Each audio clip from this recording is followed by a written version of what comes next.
In the beginning, I had a problem that was more severe than dyslexia. I was a Cantor's baby as a child. Dr. Leo Cantor's coined the word autism. I was not ever actually officially labeled as autistic. I was only labeled as a Cantor's baby, although the physicians use Cantor's syndrome as a diagnosis for autism. I actually developed out of the autistic state. Educationally, I was labeled uneducatably mentally retarded, and I didn't get that label until I was 12 years old. The reason the label was delayed was that my mother prevented them from labeling me. So, up until I was 17 years old, I and everyone else that was aware of me believed that I was mentally retarded. At the age of 17, I scored quite high on an IQ test, and at that point the decision was made that I would learn how to speak. So I experienced speech therapy. A lot of the techniques that we have, a lot of the ambiance of facilitation is a duplication of my speech therapist. Her name was Dr. Meredith Evans, and I wish she would have lived long enough to see what we're doing now, because I think she would be quite proud of what we're doing.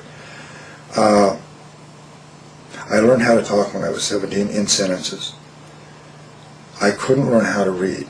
Now, I actually had two problems. I had the autism that I did develop out of, but I also had dyslexia, and I didn't develop out of that.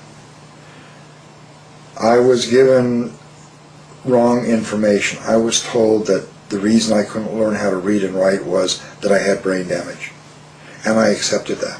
I mean, it was very easy. All I had to do was look around at other people, and I could see that I was different and that I was being treated different, and so it was very easy to understand that. And it wasn't until much later, after I'd been certified as an engineer, I had retired from real estate, and I was then working as an artist, that the symptoms that I had for the dyslexia, I realized that I could intentionally cause a change in the symptom. And the engineer in me said, wait, now if the reason I have a problem is that I have brain damage from birth, that brain damage doesn't go away. It's there all the time, so the symptoms have to be consistent.